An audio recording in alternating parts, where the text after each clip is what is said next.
nedir? Qış meşəsi niyə bu qədər susqundur? Sanki nəfəsini saxlayıb, elə bir bütün meşə yatıb, hər şey donub qalıb. Məncə qış dövrünün sehirli çanı itib, onsuz meşə canlanmır. Şaxta ilə qanla dolu meşə çansız necə olacaq axı? Bilirsiniz, bugün bütün dünyada yeni bayramıdır. Bu yeni bayramında meşə yata bilməz. Bu yeni bayramında meşədəki dostlarımız bizimlə olmalıdırlar. Sehirli çan tapmaq üçün bir fikrim var. Meşəni oyatmaq üçün bəlkə rəqs edən dostlarımız sağla. Onların birlik sehri bəlkə canı səslədir. Beləliklə meşə bəlkə sehrinə qaydar.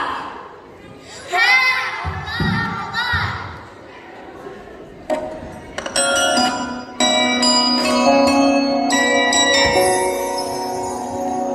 Feliz Navidad, Feliz Navidad,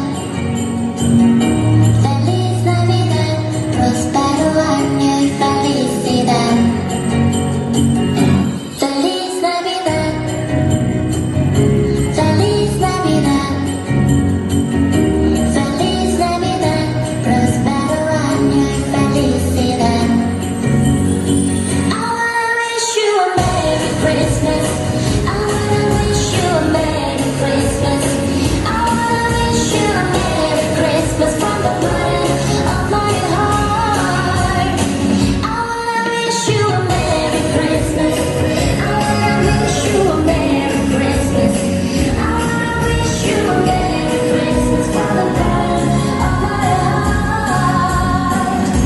Feliz Navidad, Feliz Navidad, Feliz Navidad, próspero año y felicidad. Feliz Navidad, Feliz Navidad, Feliz Navidad, próspero año y felicidad. I wanna wish you a Merry Christmas. I wanna wish you a Merry Christmas. I wanna wish you a Merry Christmas from the bottom of my heart. I wanna wish you a Merry Christmas. I wanna wish you a Merry Christmas. I wanna wish you a Merry Christmas from the bottom of my heart.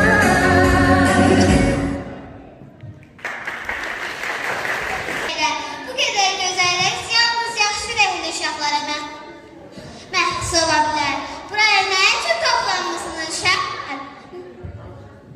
Biz sehirli çanı axtarırıq. Bəs siz kimsiniz? Mən qar kraliçasıyam. Bilirsinizmi? Çan yalnız birlik olanda üzə çıxır.